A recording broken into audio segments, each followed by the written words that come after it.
Жұмысқа әрекеті жүзеге аспады. Қытаймен шекарада миллиард теңгенің ірі контрабандасы ұсталды. Құжатта мата деп көрсетілгенмен контейнерді тексергенде өзге тауар шыққан. Осылайша Алтынкөл бекетінде кеден заңнамасын бұзды деген күдікпен 6 теміржол контейнері ұсталды.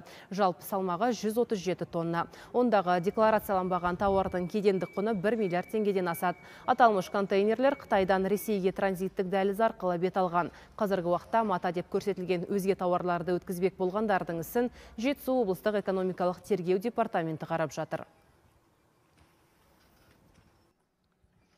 Тексеру нәтижесінде көліктік ілеспе құжаттарында мәлімделмеген бірнеше тауарлар шықты. Контрабанда. Бұл тауарлар контейнердегі ілеспе құжаттарда мата деп көрсетілген, жалған құжат, жалған түрде мәлімделген. Ал мата дегеніңіз бұл салықтық, кедендік салықтық көлемі, алымы төмен тауарлардың қатарына жатады.